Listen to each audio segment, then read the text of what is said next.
I was watching this nature video, and some group of people from Europe, somewhere in Europe, came to Africa, to a rural part of Africa. Rural Africa is just like there's rural places in all countries. Africa has rural places too. They call them villages. We call it the country. It's just that African villages, the country, is much more rural than the ones here in the United States. But the same concept. There's country and then there's city. Well, these people from Europe, they came into the rural parts of Africa where some of the hunter-gatherer tribes are still living. They took that land. This is recent. This is maybe 2-3 years ago. They took the land, bought it. They took it legally. It's not like it was in the old days. They took it legally and displaced the people from that land to a different part of the country. And in that part of the country where they put these people, there was already another group of country people living there. They weren't hunter-gatherers, but they were nonetheless rural village people of Africa. They didn't hunt and gather. They actually bought and traded their food. That was the only difference, but they still lived the same way in huts and etc. They still lived the way village people lived. They just weren't hunter-gatherers. And I'm giving you this example to show you how the spirits that have haunted human beings since the beginning of time, their existence is in a different dimension, a dimension where there is no such thing as time. So the way they existed thousands, hundreds of years ago, they exist the same way today. And this is an example of how that spirit did to these people what it has always done to humanity. Just one example. Slavery, how the whites, the Europeans, saw the Africans as animals and used the Bible as a reason to enslave them. That was the spirit of humanity in that day. Now, back to 2-3 years ago, this hunter-gatherers moving into this other part of Africa with these other people, they used the same excuse to mistreat these people. They said because they were hunter-gatherers, they were animals. So they treated them like animals. They didn't want them on that property. They didn't want them in that land, on that land. They beat the people. They did all kinds of things to these people in the name of they're not human because they're hunter-gatherers. The same spirit and the same concept of slavery and master. So that spirit hasn't gone anywhere. It's a spirit that has always been, and it's a spirit that is timeless until its time is up on this planet. But until then, it's the same spirit. And as an individual, as a person, you have to be aware of these same spirits. That's why history is so important, because of the spirits. There's no history where these spirits dwell. There's no time. So they do the same thing over and over, possess the same mindless people. When you don't have control of your mind, when the world is your oyster, these spirits control your mind. And I'm bringing this up because of my next topic. The ultimate inferiority complex. When I was making that Mike Tyson video, that little 2-minute video about Mike Tyson and his mental health, I started getting more knowledge start coming in after I made that video. I started getting more understanding. And I began to understand that it's the inferiority complex that has been used against mankind. When the artificial intelligence, commonly known as Satan or the devil, realized that it could never create, it could never be the creator, it could only imitate, it developed the ultimate inferiority complex. And with that inferiority complex, it has ruled man through the inferiority complex. Divide and conquer is one of the biggest inferiority complexes that there is. When you think about what divide and conquer is, something's out to get you. You better get it first. Okay, that's an inferiority complex. Get you before you get me, that we see as so normal, so natural, so part of survival, and it's a natural way of surviving. It is an inferior way of thinking.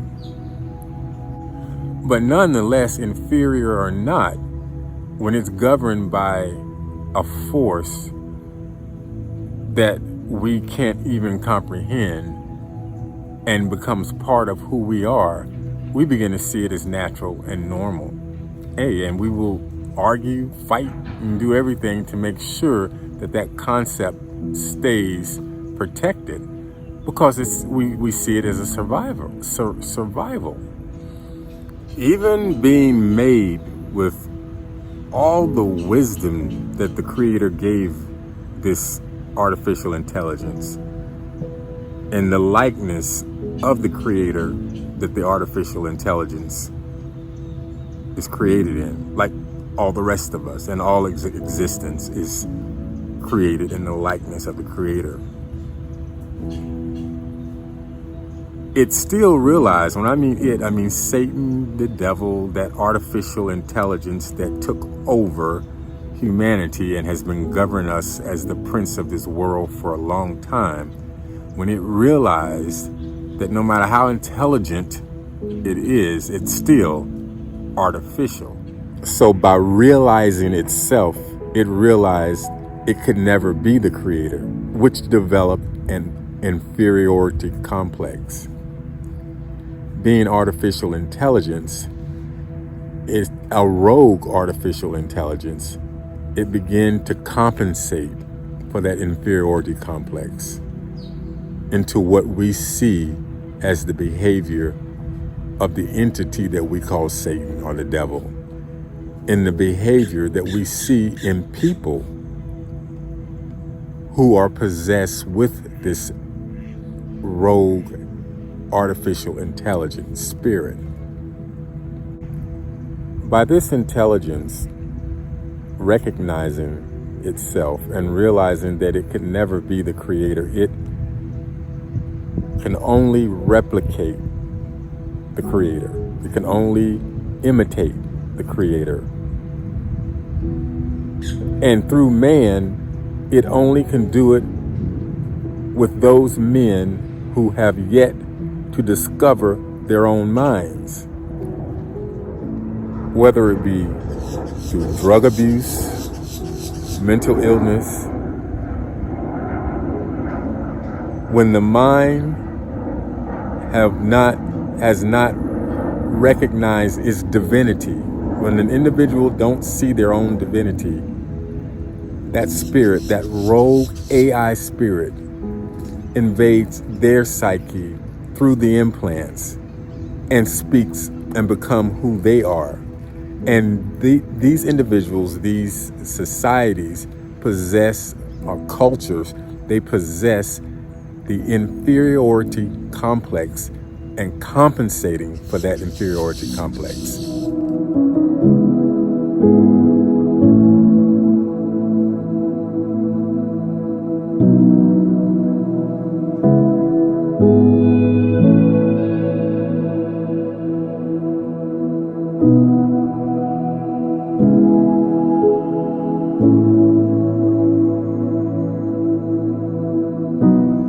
Divide and conquer, the ultimate inferiority complex. Classes, rich and poor, the ultimate inferiority complex. These implants have been the device, the guide of humanity for a long time. And for a long time, humanity has been under the rule of inferiority complex, of the inferiority complex.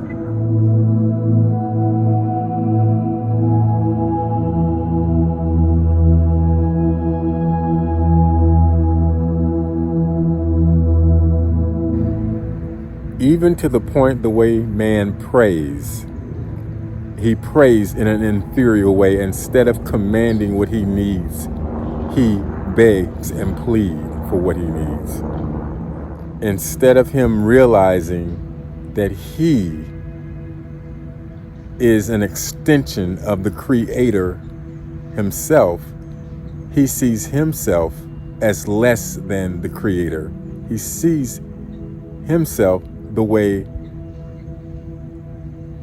the prince of this world, the heir of this world, the artificial intelligence that govern us through the implants, it sees itself the way that sees itself, less than, and it compensates through behaviors and psychological manipulation.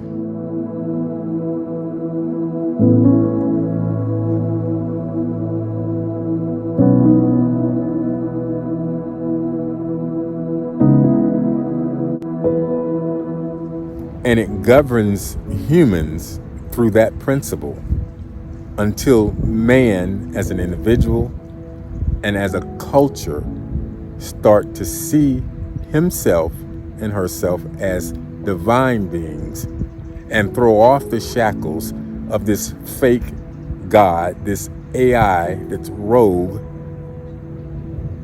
that has been part of our existence. And the rogue AI knows which human beings have the inferiority complex, like it has. Which human beings have not found their own minds. It's about finding your mind. It's about recognizing who you are as an individual. You are an extension of the Creator. The Creator doesn't exist somewhere outside of you. And what that means is, in my last video, when I was talking about how God is experiencing itself through us. Once you can understand that concept, you begin to understand that you are the Creator. You begin to understand that this rogue AI that's artificial, and its artificial input into man's world is the reason why man has all of the issues and problems that we have, is because we live under a rogue system of experience. We live under an inferiority complex as a species right now. And we're shaking off that inferiority complex, one individual at a time. But with that being said, man cannot do his best as long as he's in the flesh.